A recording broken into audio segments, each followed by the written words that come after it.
want no smoke with us. The last time Y'all he don't had We want a- no want all smoke. the smoke. Yeah. I had to mute. Y'all Y'all ain't want no bringing no smoke out smoke. here. If he want that Y'all smoke, don't tell want him no to bring a smoke. short If ass he He gonna wants gun to get smoke, why he knocked the not 140 gonna and fuck come out. get it. support? Come If He he get gonna want it no get at knocked the smoke, 140 if fuck you out. want Oh, it. you know, I gotta Come let get him it Yeah. at go. 140 if I'm he want sorry, it. Nah, RB. check it out. Nah, Ran. check it Hey, out though. Bring his Niggas need short to just ass hey, gun split to them Hold on, 35. 140 and come get Ran, it. I bro. gotta let him go. Oh, go ahead. Niggas I ran, Come gotta to let him bro. go. 140 and That get it. nigga Because that's ran. what I was He going to ran say for before you Shakur got too. slicked He by the ran for mouth. Shakur Before your too. ass He got ran for slicked by the Shakur mouth, too. what I He was got going to ran for say was Shakur Tank too. is probably going He to fight ran T.O. at for 140, Shakur too. win that He belt. ran for Devin's Shakur. going to What fight happened when Regis Shakur at got in the ring? 140. win What that happened belt, when and Shakur they'll got in meet the each ring? other at 140. But What your happened when slick Shakur ass got in the came ring? in here talking Bro, that Devin is What not bullshit Randall? fighting about none of he them can't knock niggas. Hey, somebody KO, out. What hey, happened? KO, hey, Then check this What out, Rand? though. What happened Devin when not Shakur fighting got in He the none of gonna ring? them. do it. He Hey, gonna have check to this bring out. his What All right, Rand Chris. in the Hey, ring? Chris, hold up. Hey, Chris, hold on. Hold on, Chris.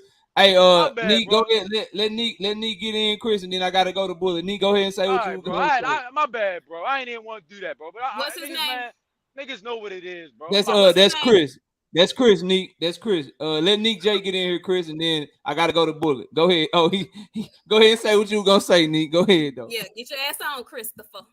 Because what I was gonna say He could is be Christian though. Christopher. His name could be Christian. It's Christopher today. Christopher. Your boy gonna have to come see him at 140 if you want to see somebody get knocked out. And I don't think he's gonna be able to do it. So if he want that smoke like you say he wanted, if he wanted as bad as you up here capping like he wanted, he need to bring his little old ass up to 140. Because I happen to agree with KO. I don't want to see it at 135. It's almost guaranteed that there's no competition up there because Devin is too goddamn big to be trying to sink down to make 135. I agree with that at this point. I agree. So if he want it, if you want him to get knocked out at 140, he's gonna probably fight T.O. at 140, like Floyd said. Hopefully he wins that fight. I think he will. Hopefully Devin wins Hopefully. against What Regis. you mean, hopefully? It's You boxing. never God damn it. know. Listen, it's boxing. I thought EJ was gonna win. He I don't might want to counter say the that shit, but it's counter fucking boxing. Damn, it's Okay? too soon for that. We need at least a It month. is. I'm just saying. We We need talking at least though. a month, man. We God talking. damn. I'm saying if Tank beats T.O., if Devin beats Regis, we gonna get what we want at 140. That's what I'm hoping for. And the only reason why I have that smidget bit of hope is because Floyd said that's the fight he wants for him. And I know you saying he ain't with Floyd no more and all of that, but they locked in. They locked in. I hope So shit. If they locked in, I change my mind. Quick them up. If they locked in, I get Tank versus T.O. next year. Hey, be locked in with them that's motherfuckers. where I'm going with it. That's the hope I'm gonna have. That's the hope that I'm gonna have. That's all I'm saying. Hey, shout out Matthew Thomas with the $2 super just says facts KO. So stop talking about 135. Yeah, I ain't. Yeah, bro. Like me, bro. I don't be looking for advantages in this debate shit and boxing shit and just in life. I'm cool with hard work, and I ain't like Tank don't Hey, need y'all no can hear me, advantages over right? Devin, bro. Yeah, JD, I can hear you. Let me. Bullet was trying to say something. Let me see what Bullet was saying. Then we're gonna go to JD. Then I got my homie Best Dad ever done hit the panel. He got some shit to say on Team Bring Tank. his ass up here too, because he was in them comments talking that shit. He I'm here. here. Don't worry. Bullet, I'm go ahead here. and say what you were gonna say, Bullet. And then we're gonna go to JD. Then we're gonna go to Best Dad ever. Go ahead, Bullet. What's up, bro? Hey, check this out. See, this is the reality of the situation. See, because I know, like I said, Bill already said what them guys already said. So that's gonna be later on down the line. But I'm gonna say something that nobody else ain't gonna say. Talk See, that after Devin whooped Regis' ass, Uh-huh. Subriel Matias talking mighty, talking a lot of smack. Devin gonna beat his ass next. Nah, bro, I'm telling you. I'm telling you. Listen to Devin me, gonna beat the shit out of that boy. bro. I Listen want him to to fight me. Tank too, but I Listen already to know me, it's not bro. I happening. gotta go see this. Subriel Matias will fuck up any hope that we have of Devin and Tank, bro. He will. If Devin get He in that gonna ring beat with that boy, bro. Subriel Matias' ass. I'm telling you. Bro, I think he Y'all gonna gonna be beat his ass. That's bro, an easy I fight. have y'all, That's an easy fight. y'all boys gonna be shot. Devin gonna make stop, that boy look bro. like an amateur. I believe that. He Y'all gonna beat need the to hell out of that stop, boy. bro. All right. Y'all need Facts. to stop right I'm now. a Tank fan. That's an easy fight. I agree with Y'all And that. that's a fight I Tank will agree. never fight. Hey, Bullet And that's a on fight point. Tank will never fight. It's a fight that I will have a Okay. push-up show just for y'all. I don't want him to do that. When that fight happen, I'll do the push up thing with you. If they lose, I'll send it to you. We know Devin. He the type of nigga to go over there.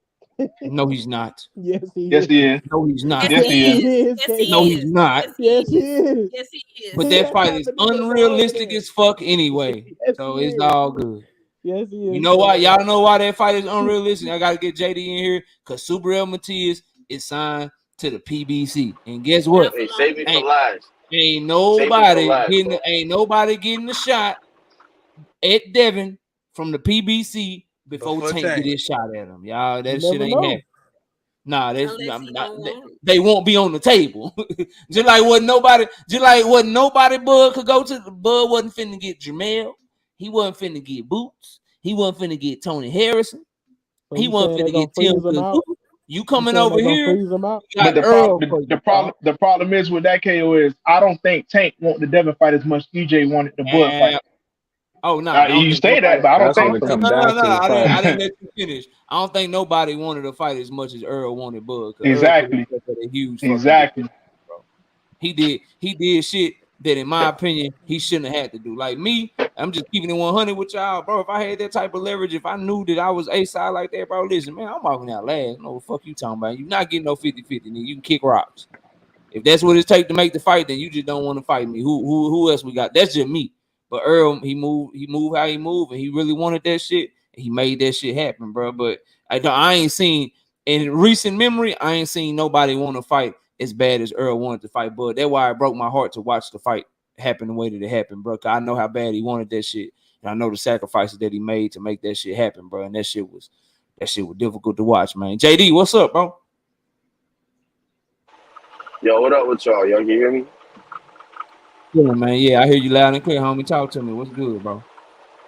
Ain't shit, man. Hey, yo, so I was listening to this interview with the boxing voice. I don't really like listening to them niggas like that. They do a lot of like dick riding. Why don't drop their name over here? I don't really fuck with homies Oh like that shit, my either. fault, my fault. I totally Yeah, oh shit, my bad, bro. I forgot you. Yeah, my fault, yeah, my I don't fault. fuck with them But boys, man. Go ahead.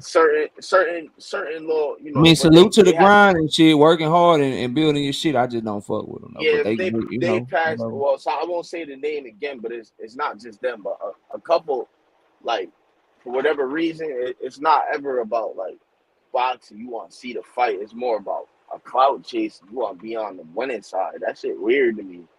But Yeah, what the um, interview say? Go ahead, cook, bro. What's up? so basically, they one of them asked Bill about if what is more difficult. And what the fuck he said? A converted southpaw over a natural southpaw. And what he said was the reason why they felt they was gonna beat Lomachenko is because he was a converted southpaw, not a natural southpaw, and he knew that the left hand wasn't as strong as it needed to be in order to get Devin respect. But I'm gonna keep it G with you, bro. Like in that fight, man, I don't see how Bill could think that because Lomachenko is past his prime. Like the past three fights he had, Lomachenko ain't looked like Lomachenko. He didn't look like vintage. Once Tio took his soul, it was no more Lomachenko. I Like thought that he shit looked was good done. against. I thought he looked good against Comey and It's the opposition. That's different. Nakatani. But we talking about like Opposition. above subpar. I'm talking about like the Matrix. That level of Lomachenko, I did not see that Oh yeah, he in his ain't been fight. there since His past 130 though, four. bro.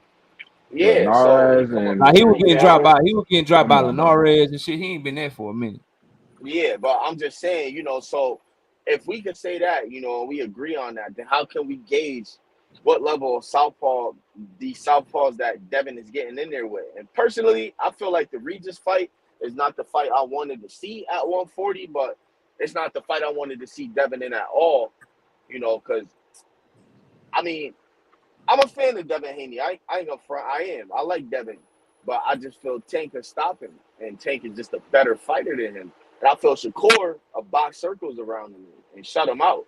So, but when it comes to fighters like Regis is past his prime, bro. His feet too slow. He looked terrible against Daniel Nito Zarilla. Like it didn't even look. It didn't look. It didn't look like Regis. You know what I'm saying? And the same thing with Josh Taylor. Like I got that wrong too. Tio made Josh Taylor look like he was a rookie, bro. So really, truth be told, I'm gonna keep it G with you, man. Like I know you don't rock with them, but the interview has some good information to just kind of dissect and really listen to and see where Bill going with it because I respect what he's doing with his son, but some of the shit he be saying, man, it don't correlate with what he was saying before. They asked him a Thanksgiving question, and I'm just thinking to myself like, all right, y'all name dropping as soon as you sign for another fight. So here we go again, right? And y'all talk about y'all never got multiple offers from taking his team or PBC. But that's not what the PBC and Showtime is saying. You know what I'm saying? They made the effort to negotiate, and y'all told them out y'all mouth like we going a different direction. So I don't want to see the fight unless it's at 140. And if it's at 140, truth be told, his first fight, Regis is, I hate to say it, looked like a tune-up, but you never know what happened with boxing. He like the tune-up right now. But his next fight need to be either Tio or Tank. And that'll tell me everything I need to know about that. Hey, can I respond to that? I think Can I respond to that, KO? I think what I gotta get best dad ever here. But I think for me, bro, I think a lot of us, myself included, probably maybe we just overrated 140 pounds, bro. I remember Dank Father used to say all the time that 140 was trash and shit, and maybe he was right, bro, because these dudes at 135. They just seem like they might just be like just more talented than them do. Like Teofimo can look.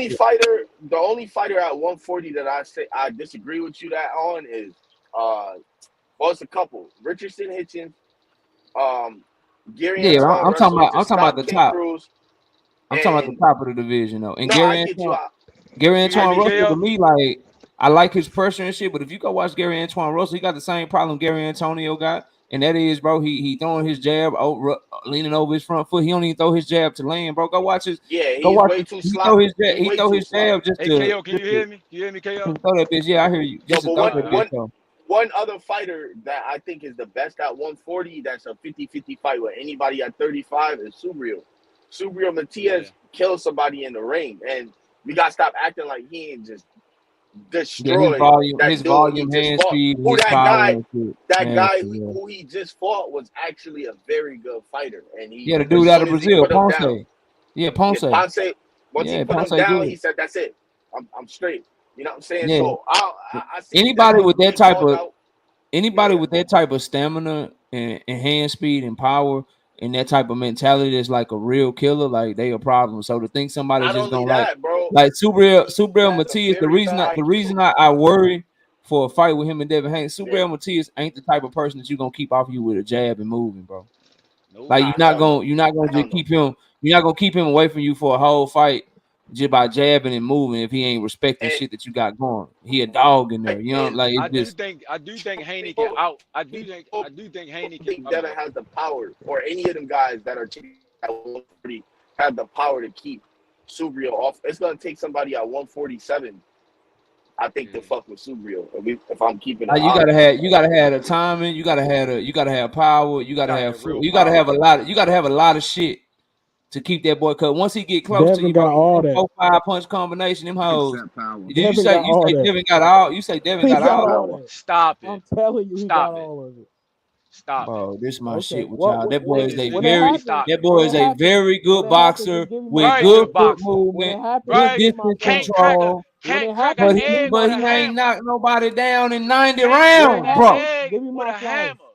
He can fight his ass off. Can't crack an egg with a hammer. But anyway. That boy can fight, but stop saying he got power, bro. You can't have it. That's like me. You saying Devin Haney got power. That's like me saying, "Say, bro, one thing Tank got, bro. Hey, this nigga Tank, bro. He ain't got. That nigga got that reach, bro. That nigga Tank. That nigga Tank got that reach, bro. That nigga Tank got that good ass reach, boy. You're not just gonna walk through. You're not walking, bro. Stop that shit. Ain't nobody talking about walking through nothing. You said that boy got power. Being respectable. I said he ain't hard enough to keep people off of you is different from having power, bro. You saying Devin Haney got power is like me saying Tank Davis got length. All of it, and you chose this. He don't have all of it. Hey KO, can I ask you a question? He does not. He said he got all of it. Yeah, you can ask me. Let me answer this question, and let me go to best dad ever. What's the question, Chris? Do me a favor, bro. Whenever I'm talking to somebody, don't pump me up, bro. Please, bro. Like, just let me talk, bro. Like, don't say nothing like talk your shit, Crip. Like, don't do that, bro. Because I get to turning up on people. People get to pronouncing my name wrong. You know what I'm saying? Nah, you was talking to you was talking to a real dog though. And I mean that respectfully. I had to get you right. You was talking to a mom. I wasn't about to back. I already know she was gonna come at me. Yeah, she don't hit the link but to come up here and go at people. That's it. You can't. She won't hit the link except to go at people, bro. That's what she hit the link for, man. Let me go to best dad ever. What's up, man? Talk to me, bro. What's good? Can you hear me? Yeah, man, loud and clear. What's up, homie? How you been, man? What's up? What's up, man? You know, just Chilling. same old, same old. But look, Yes, sir. man. See, when I get up here, people probably be like, "Oh, he hate Devin." No, I don't hate Devin. I'm actually a fan. The problem is his father and some of his fans. I ain't gonna say all of them, but then you got some people saying Tank ain't gonna hit him for 12 rounds, so Devin just going to jab him all night, or all types of crazy things. So I gotta deal with that. But my main point is with all of this, it's just I'm tired of hearing the conversations. I'm just ready to see the fight. Like be more come with a different type of pain when we when we think of these the sports stuff. So I'm ready for the fight, and I want when Tank get in that ring, I just want him to show Devin that be more pain. Like That's all I want to see, bro. That's all it. all that shit you've been talking. Like that's what I want. That's all it, I bro. want. That's all I want. Anything. Yo, anything. Baltimore in the building, bro. Listen. Yes. I don't know what y'all talking about. Devin from the town. Devin from the town. I don't know what y'all talking about. I don't give a all damn I where you want, from. bro. Listen, all I want is for niggas to pay because listen, I know it's real people and suckers from everywhere, but I ain't no sucker. And I'm gonna tell you like this: nigga keep talking like that, we got a wreck, bro. Plain and simple. It's that simple. You keep talking, you putting out my mug shot. Nah, bro. I gotta put my coaches broke. My coaches don't get paid. Shit like that. Come on, man.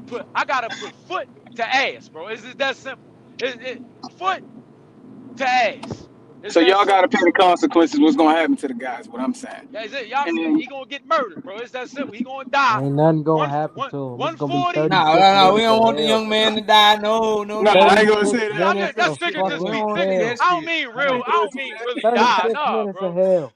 Listen, I don't mean really die. I'm saying, I'm just talking shit. You know what I mean? I got you. Yeah. 140, 147, 154. If he dies, he dies. And I don't mean that literally. All right. I mean that in fighting words. You know what I'm saying? Apollo Creedy. Yeah, Apollo. Yeah. Is that her? Well, the real Devin Haney just gets to go home to It his is family her. after the fight. My name, first of all, my name is Christopher. Christopher with an ER. Don't pronounce my name wrong like that. You know Yes, what I'm sir. saying? Yes, I sir. appreciate you. I appreciate you. Thank you so much. And Y'all crazy as hell, boy. now I knew she was gonna come for My me, homie bro. Ryan. My homie Ryan didn't hit my homie Ryan didn't hit the link though. Ryan, what's up, boy? What's good with y'all, man? How y'all Man, doing I'm up in chilling, there? boy. How you been doing, man? Man, chilling, man, chilling. I got Hey, the whole. look. I got all of Baltimore in this bitch with me. I'm We feeling didn't love, know. man. What's up, man? Nah. Hey, Listen, boys. listen. Yeah, you know what I'm I saying? ain't Yeah, what even. I Hey, mean? I got love for I y'all, ain't but from they Yeah, just what I Baltimore. can't fight mean? no fucking Pitbull Look, Cruz. Go ahead hey, now. look. Go I ain't ahead now. from We Baltimore. I'm don't from want that shit DC. anyway. Oh, Oh, D, that's DC, close my enough. bad, That's Yeah, DC, close I'm enough. from DC in the building, DC. bro. Yeah, That's close I'm enough, from Ryan from Mo. DC, DC, man. bro. That's close But enough, we, Slim. I rock with them though. You feel me? So Yeah. Talk to me, bro. Go ahead, man. what I gotta say is I really don't. It really don't matter what weight class they fight in for real, for real.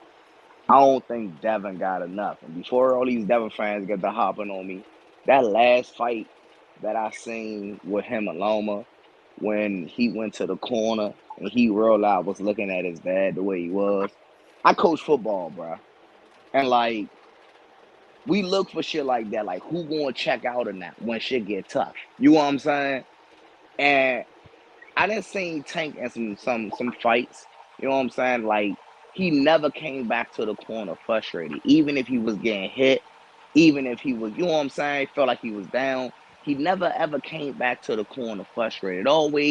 He was always mellow. I've really seen Devin like He damn, climbing Nobody what my the never fuck jet. do pushed I Tank. do? Nobody never Like pushed Tank. like Nobody Yes, never sir. pushed Tank. Nobody do. That's Yeah, the first Tank, time he told for ain't his nobody dad. never can pushed I Tank finish before. talking, Did bro? I'm Devin just break Can I in saying. that finish Hey, moment? y'all talking? let Yeah, y'all let him yeah, y'all let yeah. him get it Did off he for break? y'all go ahead, man. Y'all Okay. not going at my Bro, DC brother, man. Let him Dang, can I talk, finish? man.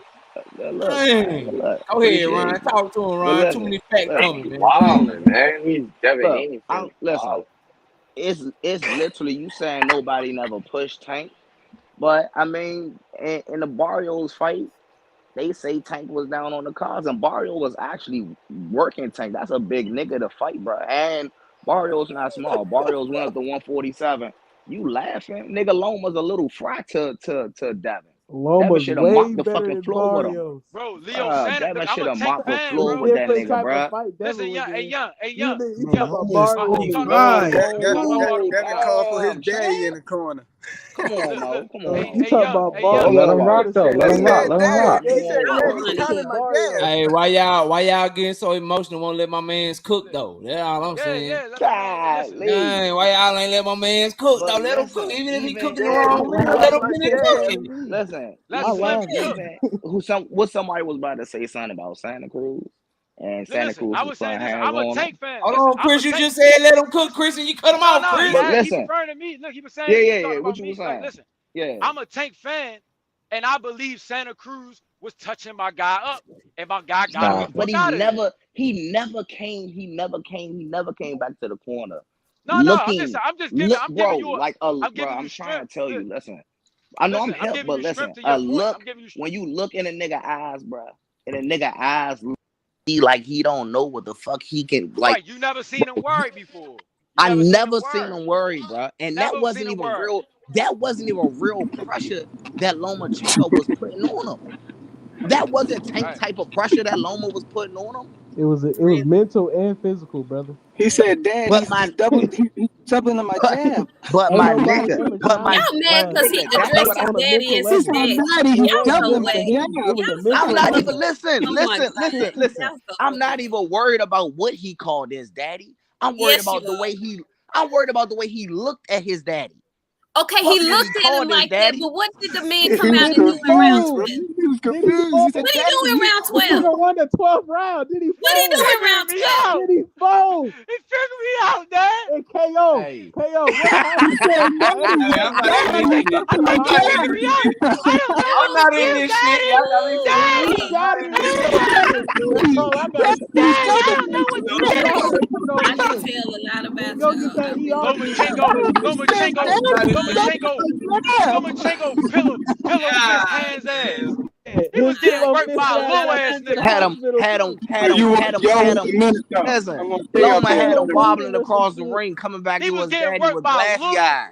He was Yeah, He getting came worked yeah. back by to a the little he ass came nigga. back to the daughter. He came back UD, to the ring with UD, glassy Why y'all eyes. saying UD, little ass nigga UD, like they didn't make the Say it same with your weight, chest. bro? Say it UD, with your chest, We big all legs, know Little what nigga. little ass UD, nigga oh is. my Little god. ass UD, Say it nigga. with All right, your chest. What is We gonna what put is that this Say on it little with your nigga chest, shit little now? ass What I is nigga. got this about? He was UD. getting worked by a little I gotta do small this. ass Hey, chick. I gotta do this. I Yeah. gotta get ready to. I gotta get ready to wrap the show. So I'm muting everybody. Then I'm having everybody get a last word. But your last words, I gotta ask you a question, and then I'm gonna see who can get the answer right. Then I got another question, see who can get the answer right. This shit ain't got nothing to do with boxing, bro. So I'm gonna ask y'all something. Shout out to the homie Matthew Thomas with the $2 super chat. He said we want that fight. Let's go Tank and Dale. So first person I'm gonna go to the homie JD. JD, you there? Yeah, I'm here, bro. All right, bro. On a scale of 1 to 10, how smart are you, bro? 1,000. 1,000. Okay, 1,000. All right, bet. So, what's your two favorite animals, bro?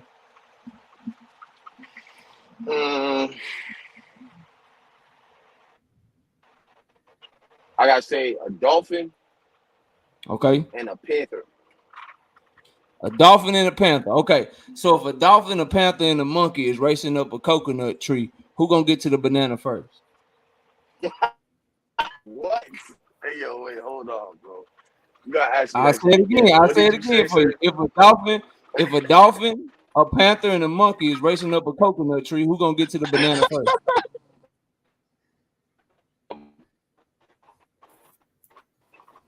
Come Huh? on, bro. I do. Y'all dumb. Can I answer that? Can I let the Don't guy? nobody else. Dumb as Don't hell, help. dog. Don't nobody else. Oh my God. You got to Okay. take a couple Hey, zeros y'all off can that hear me? 1,000 for. Yeah, JD, we can hear you. Go ahead, bro. Ask me next, please. JD, you there? Nah, JD ain't never quiet. Now he don't got nothing to say. This shit crazy. Ain't got no answer. That shit crazy. Oh, all right. All right, Ask JD, me, man. God damn. Now, who said ask me? Me. That was me. No, I ain't asking your ass. That means you know something. No, I ain't asking your ass. I don't know No. All what right, he just back. happened. JD. Yeah. Yo, so all right, so you said a monkey, a panther, A and a monkey, a dolphin? panther, and a dolphin. They all racing up a coconut tree. Who get to the banana first? That's that. I mean, Oh my god. I would probably wouldn't say any of them because I mean, is the banana on the tree? No, I don't understand. I don't understand the context. Stop talking. Stop talking. Oh Stop my talking. god. Stop talking. Hey, shorty. Hey, listen, shorty. You don't tell me when to stop talking. You know who I'm I am. trying to help you. I don't need your help. If I fall on my Okay. face, I All fall right. on my face. All Fall right. back. You Hey, heard? Shit. bro, When That was you probably the fall Just on an smartest shit he animal, said. bro. Just an animal, bro. I don't JD, get the it's context. a coconut tree, JD. Ain't no bananas on a coconut tree, Oh bro. shit. Lord have fucking mercy. Yeah, I guess I'm dumb as fuck, bro. Yeah. Hey man, shout out to the homie JD for being a good sport, man. I appreciate you, bro. I'll holler at you That's next time. I'll be hilarious. live on Wednesday, bro. Be safe. All right, man. All right, Chris, give your last word. I only got like 2 or 3 questions, so I can't answer everybody quick. I got another one for you, though. Don't worry. I got another one for y'all. Chris, give your last word, bro. Talk to me, man. Chris, you there? Chris Trucker. The home. Oh, I think. There you go. There you go. Yeah, go ahead. Give your last words, bro. My last words is this, man. I want to see. I don't want to listen. I'm a Baltimore fan. I rock with anything Baltimore Ravens. I'm especially not a Cowboys fan. I'm especially. Oh. But anyway, You you know what say I'm what? saying? I don't know. You say what? I'm especially not a Cowboys. Oh, already then. All right, let's go to. Thank you. Let's go to Ryan.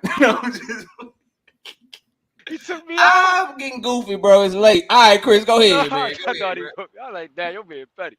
Anyway, nah, bro, but I really don't. I wish this one thing I wish from Tank, man. I wish he would interact at least with the Rise podcast more with the fans, so we can kind of know what's on his mind more as far as the fight, so we won't be giving so much speculation when it comes to him. You know what I'm saying? And I don't want to see the Cruz fight, bro. Like I just feel like it's gonna open the door for a lot of criticism for him and things like that he already getting on top of what he getting. So I don't want to see it. And lastly, bro, I really want that Haney fight, bro. As a fan, bro, like I know what's gonna happen, bro, and it's gonna feel I hear so you. good. It's gonna feel so good because when a nigga talk shit, bro, and you really and you let the nigga know what it is, bro, it's like one of the best feelings in the world, bro. Like I say that shit, I say that from my heart, bro. When a nigga really talking to you greasy and you really show him what it is, bro, you be like, damn, I really showed that nigga. You know what I'm saying? Like, you know what I mean? I showed him what it was and he was really talking. That's what I want, bro. That's I all, got you, bro. bro. Well, look, man, salute to you. I appreciate you coming up, man. You always welcome. We'll catch you on the next one, bro. All right, man. All right, peace out, man. Shout out to the homie Anthony Latham with the $5 in super chat. Says the season haven't even started yet, and the best play already on the Cowboy. Yeah, we're going to the Super Bowl. I don't know what these boys talking about. Let me go to the homie Ryan. Ryan, bro, give your last words, man. I know you came up quicking, but we at the end, bro. I gotta get to it, bro. Go ahead and give It's your all last good. words. It's all good. Man, all I gotta do is say Tank over everybody, man. That's it. Already, bro. I appreciate you, man. We'll be live Wednesday if you want to come back, man. Check us out, bro. I appreciate you coming through. Yes, sir. All right, best dad ever, man. What's up, man? Talk to me, bro. Give your last words real quick, man. All right. I'm gonna end it with this. It's BMO over everybody. BMO over everything. I hope Tank and them fight. I really don't want that Cruz fight. You can throw that shit in the trash and dig it up another year. Fuck that shit. And I'm not like knockout. I don't do push-ups. Well, I'll do some push-ups, but I want bet money. So anybody who think whoever think Devin beats Tank, holla at me, and we can make some shit happen. If we gotta send the money to KO or whatever you want to do it, Put your money I where your will mouth is. hold money for our bets. I just charge 10%. That's Just fine. I'm cool with that. I'm cool with that. I don't mind giving you a little percentage chance because I know Tank of gonna the win. winner. The loser, you just lost your money and shit. Whoever Hey, win, I get 10%. hey, I got Tank winning, so I ain't got to worry about that one. Already. Man. Just Shout out to just you, know. man, and all the other great fathers out there, bro. I appreciate you, man. Always showing support to All the right, channel, thank man. you, bro. All right, man. Peace out, bro. All right, let me go to the homie Quells G. Quells, give your last words real quick, bro. Hey, say, man, I like coming up on the channel, give my little piece, whatever. Just as far as the Devin Haney and the Tank fight go, just keep it fair. Keep it, they both can make 140. Make it so everybody, comfortable in the weight class when they fighting, man. That's it, man. And Wednesday, I'll be around. I'll be looking out and shit like that, KO. All right, That's bro. it. Appreciate you, man. I'll catch you next time, bro. Yes, sir. Holla. All right. Jonathan Jackson. What's up, bro? What's going on, KO, man? Hey, man, how smart are you, man, on a scale of 1 to 10, man? What you thinking, man? I give myself about a 7.5, 110. 7.5. Hey, man, what's 27 minutes before 6 a.m.?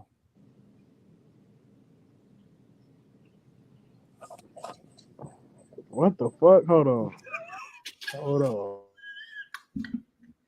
Y'all boy be bugging. 27 minutes before 6 a.m., man. Are you doing math right now? He is.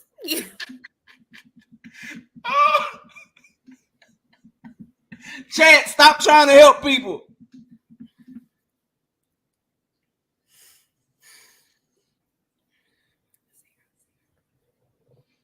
Carry the 9 and the 1, man, and the 2. Oh, no. Shit. 5:33 or something like that. Shit. Man, you read the chat, man. You read the I'm goddamn not even in the chat. boy. You ain't shit, boy. Chat. Y'all fucking up my icebreaker IQ questions, man. Damn, bro. But no, Jonathan, go ahead and get your last word, man. You got it right. Technically, you got it right. I think the chat helped your ass, though. But go ahead, man. Get your last word. Let everybody know what's It going wasn't down. even chat, man. I had to I just hit the calculator real quick. I slid down. I got the iPhone. Damn, that's tough, bro. That's tough right there, man. Go ahead and get your last word, man. All right. In your words, KO, you're a truthful guy, and I'll take your word. So in your words, you should be not praising Devin, but giving his credit for doing what you said. That's what I think. And we can just leave it at that because you already know what I'm talking about. Man, I already, bro. Hey, he ain't do what he said he was gonna do, but that's a whole Right. nother conversation. He did what you said to do. No, he didn't.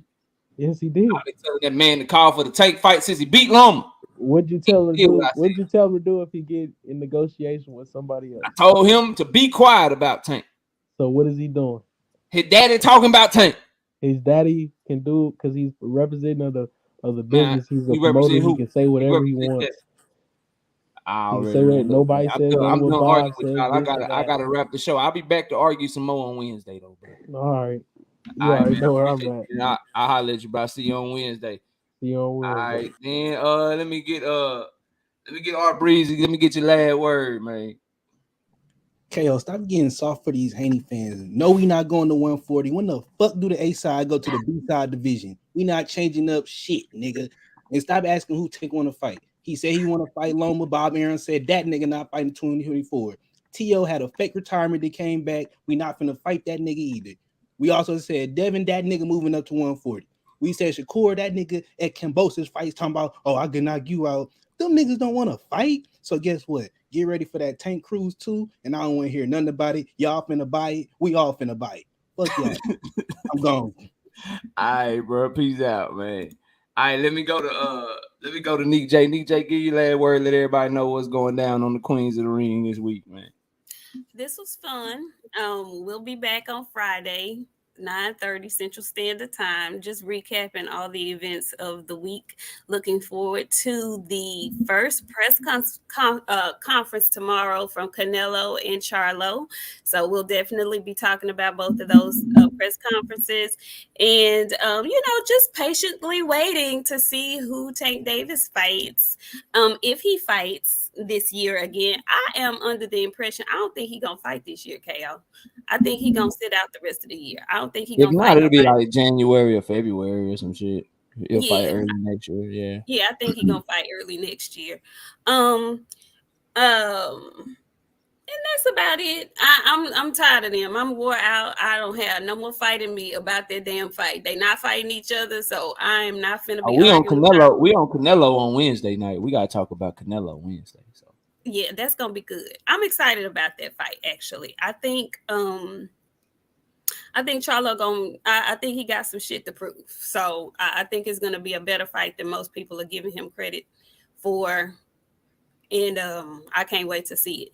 Anyway, this was fun. I'll talk to y'all later. all right, peace. All right.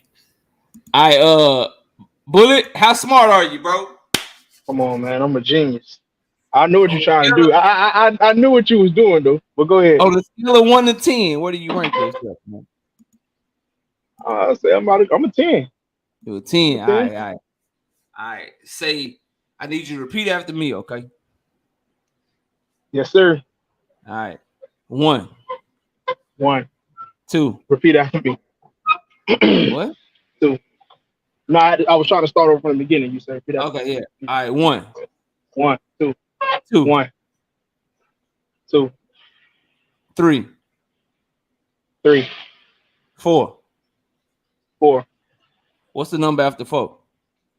What's the number after 4? Okay, all right. Come on now, bro. Come on now, bro. Come on now, bro. Come on now, bro. Go ahead. Let me try another. Go ahead, right, man. Hey, I want you to say top, but 2 times real slow. Say it again. Say top 2 times real slow. Top. Say top 4 times, but say it real fast. Top. What do you do at a green light? Stop. Oh shit, you got me. Hey, that nigga got me with that. Hey, you got that one. Hey, you got that one done. Cause I'm like, I'm finna get his ass. He think he got me. Hey, that shit crazy. Hey man, salute to you, bro. Get your last words real quick. Man, you bro. already know, man. Man, first I'm gonna say salute to KO, man. He always, give everybody a chance to speak their mind and, say what you gotta say. And, at the end of the day, it's all love. I feel like Devin to beat the hell out of Tank. You feel like Tank will whoop him. It is what it is. But I will tell you, man, Devin Haney gonna beat Seagram Matias too. And he gonna make a believe out of some of y'all, but some of them guys gonna still hate. And it's cool. Like I ain't even gonna get on Tank no more. I'm more so, because Big Dog Willie and these other guys, they be talking crazy. And Shakur be moving crazy and they don't ever say nothing. The nigga clout chaser, he get mad because he felt like people ain't give him the respect at the Bud concert thing. And they hating on me. Get off my dick. Damn, it's a celebration of Bud. What you mad at? But but nobody don't want to talk about that. But it's cool. You know what I'm saying? So it is what it is, man. But salute to KO as always. Enjoy getting that money, man. Have a good night at work, bro. I appreciate you pulling up on me, man. Take it easy. Yes, we'll see sir. you on Wednesday. Okay, then. All right, peace, man. All right, shout out to everybody in the chat, man. Miss KO, Rolo in the photo, DC Dre, Neat J, Castro, Tech Cuisine, everybody out here, man. I appreciate each and every one of y'all, man, coming through, hopping on the panel, undercard boxing, Matthew Thomas. Everybody showed up and showed out, man. I appreciate y'all. We'll catch y'all on Wednesday night. It's great to be back. Thanks for all the well wishes on vacation, but we back to the grind. So subscribe to the channel, hit the like button, check out the daily content we drop. Come by the live streams, man, and donate to the channel when you can to help support the channel. We're trying to get this shit cracking full time for y'all. So appreciate y'all. We'll catch y'all next week, man. On Wednesday. And with that, we out of here. Peace out, y'all. Enjoy y'all night.